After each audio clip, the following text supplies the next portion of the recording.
Chapter 5. The Drug Addict. At the present time, with the intense discussion on the evils of heroin addiction, it is well to heed the old adage, listen to both sides of the story.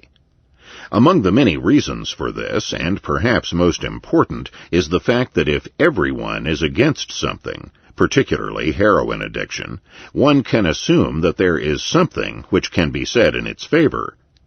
Throughout mankind's long and disputatious history, the majority opinion has, the majority of times, been wrong. On the other hand, even those who agree with the majority opinion should also welcome an attack upon it. The best way to teach the verities of life, according to the utilitarian John Stuart Mill, is by hearing the opposition. Let the position be challenged, and let the challenge fail. This method was considered by Mill to be so important that he recommended inventing a challenging position, if a real one was not forthcoming, and presenting it as convincingly as possible. Thus, those who believe in the unmitigated evils of heroin addiction should be eager to hear an argument in favor of it. The phenomenon of addiction should be considered from an intrinsic point of view. That is, the assumption will be that the social or interpersonal problem, the necessity for an addict to become involved in criminal activities in order to support his habit, has been solved. For this is caused by the legislation which prohibits the sale of narcotic drugs, and thus is a problem extrinsic to the drug itself. The intrinsic problems of addiction are all the other problems addicts are alleged to face. Primary on any list of the non-social problems of drug addiction is the allegation that addiction shortens life. Depending on the age and health of the addict and the pessimism or optimism of the alleger, the figure by which life is said to be shortened varies between 10 and 40 years. This is indeed unfortunate, but it hardly constitutes a valid criticism of addiction, and it most certainly does not justify the prohibition of heroin use. It does not constitute a valid criticism or justify prohibition because it is up to the individual to determine the kind of life he will lead. A short one, including what he considers to be pleasurable activities, or a longer one without such enjoyment. Since there is no objective criterion for such choices, there is nothing irrational or even suspect about any choice on the spectrum.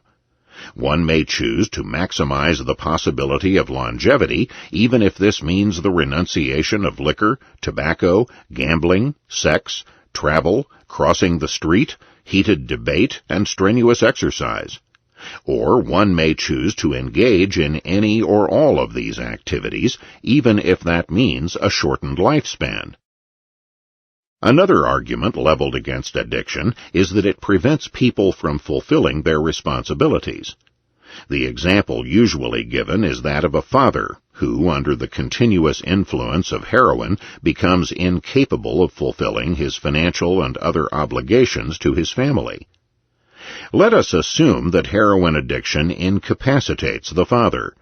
It still does not follow that the use and sale of heroin should be prohibited. It would be unreasonable to prohibit any activity on the grounds that it prevents some people from functioning in certain ways. Why should the people who are not impaired or who do not have like responsibilities be restricted? Were it proper to prohibit heroin for this reason, surely it would also be proper to prohibit gambling, drinking, smoking, automobile driving, air travel, and other dangerous or potentially dangerous activities. But this would be patently absurd. Should heroin be legal for some people but not for the others who do not accept or fulfill their responsibilities because of their addiction? No. When a man, to continue the example, marries, he does not agree to renounce all activities which might be dangerous.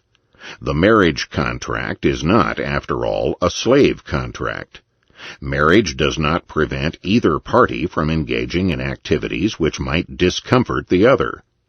People with responsibilities do get heart attacks from playing tennis. But no one would suggest that people with responsibilities be barred from sports activities. Another argument against drug addiction is the claim that users become totally non-productive and thus, as a group, lower the GNP, gross national product, an index of the economic well-being of the country as a whole. Thus, the argument runs, drug addiction hurts the country. The argument is specious because it considers the country's well-being a meaningful concept rather than the addict's. But even in its own terms, it is not convincing. It is based upon an equation of the GNP with economic well-being, and this equation is fallacious. The GNP, for example, counts all government spending as contributing to the well-being of the country, whether it actually does so or not. It fails to take into account the work of housewives done in the home. Furthermore, it completely misconstrues the economic status of leisure. Any assessment of economic well-being must assign some value to leisure, but the GNP does not. For example, the GNP should double with the introduction and full-time implementation of an invention which allowed people to double their output of real goods and services. But if the people choose to use the invention to just maintain their standard of living and instead have their workday, the GNP would not change by one iota. It is true that if addiction to heroin leads to increased leisure, it will cause a fall in the GNP. But an increase in leisure for any reason will have the same effect. Therefore, if we oppose addiction on this ground, we must also oppose enjoyable vacations, poetic contemplation, and walks in the woods. The list of proscribed activities could be endless.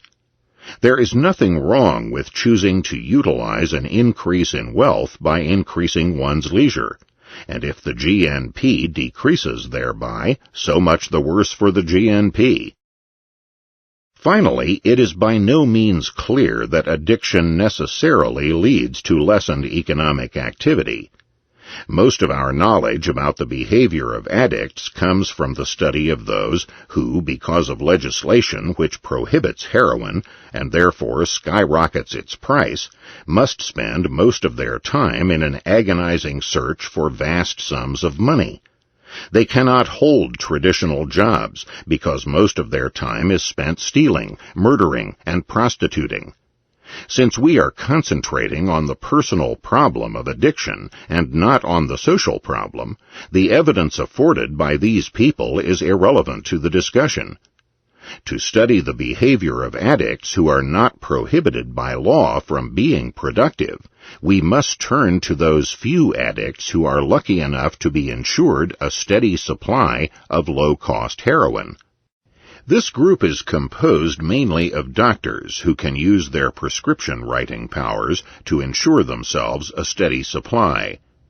The limited evidence furnished by this small sample seems to indicate that addicts, freed from the compulsions induced by heroin prohibition, are able to lead rather normal and productive lives. The doctors in question provide service as adequately as other doctors. From all indications, they are able to keep up with the latest developments in their field, maintain a proper relationship with their patients, and function no differently in all relevant aspects from other physicians. To be sure, were heroin legal, addicts would continue to have drug-related personal problems. There would be the fear of possible renewal of prohibition and the relative incapacitation following the periods of drug use.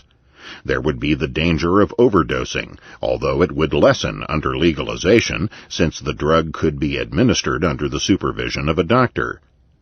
Vestiges of the old prohibitory attitude might remain and manifest themselves in the form of prejudice against addicts. The point to be stressed, however, is not that addicts will have drug-related problems even under legalization. Special problems almost always accompany special interests. Violin players are always in fear of injuring their fingers, and ballerinas cannot afford stubbed toes. Addiction to heroin is not in and of itself an evil. If it is legalized, it cannot possibly hurt anyone but the user of the drug. There are those who may want to speak out, educate, and advertise against it, but to prohibit it is clearly a violation of the rights of those who wish to use it.